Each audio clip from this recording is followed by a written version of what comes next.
The news day continues here on One News Now. I'm Maricel Halili. The Agriculture Department is ramping up its crackdown on smuggled onions. The DA's Bureau of Plant Industry confiscated 1.7 million pesos worth of white onions in Divisoria, Manila earlier today. Aside from being illegally imported, there was no phytosanitary permit, making the items unsafe for consumption. Earlier this week, the DA found suspected smuggled white onions valued around 30 million pesos inside container vans. Authorities called on the public to avoid buying white onions in markets and use the locally produced red variant instead. Sa mga mamimili, iwasan po nating bumili ng white onion kasi wala po siyang phytosanitary permit. Hindi po siya safe kainin.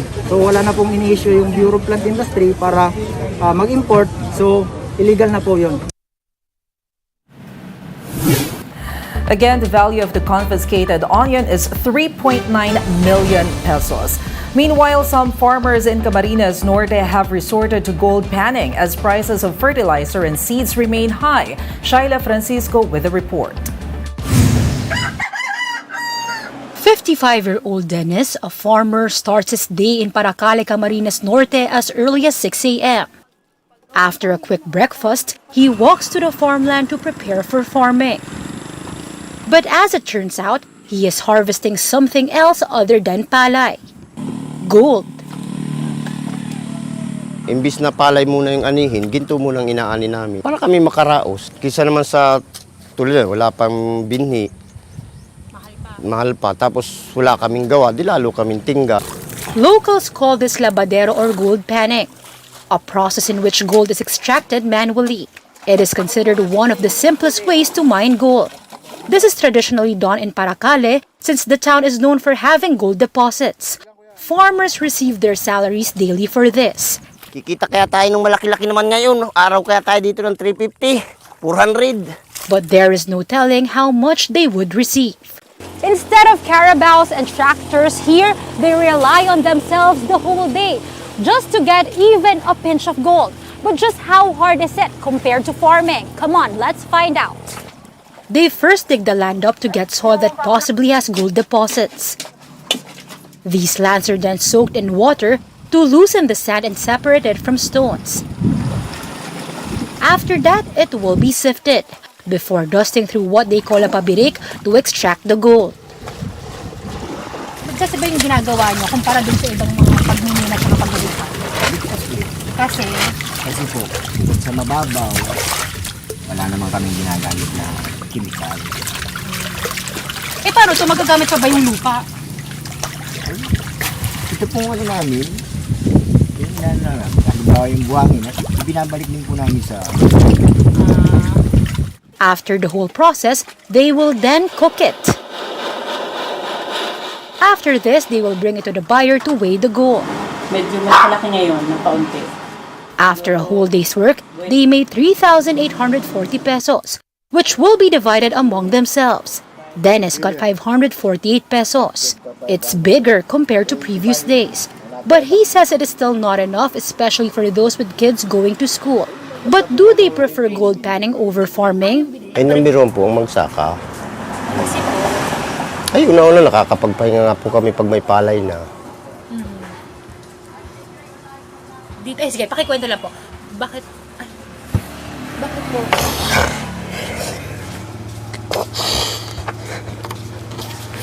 Tatapatin ko lang kayo, ma'am. Opo. Hindi po ako nakapag-aaral. Hindi po kayo nakapag? Aral. Opo. Kahit po pangalan ko, hirap ko isulat. Tarong po kayo sa mga tao dito. Kaya kung ganito lang, magsasaka lang talaga. Dennis says he usually earns double in farming. But with the high cost of fertilizers and seeds nowadays, he says having some extra income from gold panning is useful. That's why farmers like him are asking for additional aid from the government. Paracales Municipal Agriculture Office says they will be distributing seeds. However, they admit that they have a limited budget for this. They permit gold panning, but reminds farmers not to use chemicals. Basta siguraduhin lang po na maibalik sa dating forma yung sakahan para nang sa ganun, pakinabangan ng mahabang panahon. For their part, farmers in Paracale assured that they will not do anything to harm farmlands. But they are hoping that like the gold they're panning, their livelihood as farmers will also shine in the future. Shaila Francisco, we are One News. We'll be back with more stories after the break. Keep it here on One News.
You're still watching One News Now. I'm Maricel Halili. A recent SWS survey shows that 30% of Filipinos believe their quality of life has improved than a year ago. On the other hand, 29% said their quality of life got worse, while 41% noted that it was just the same. Still, the latest figures show a slight improvement from the previous results in June and April of this year.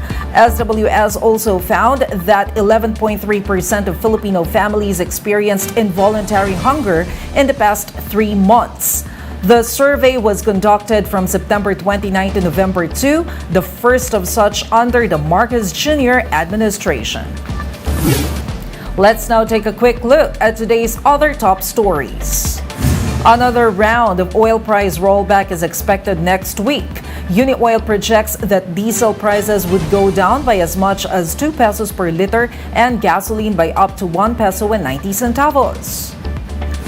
The BFAR is eyeing to review and amend the administrative order which bans the sale of imported fish in wet markets. The Bureau has suspended the enforcement of the ban, initially scheduled on December 4.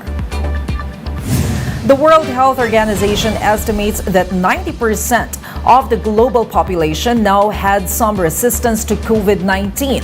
The WHO noted, though, that gaps in vigilance has left the door open for new variants and subvariants of the virus.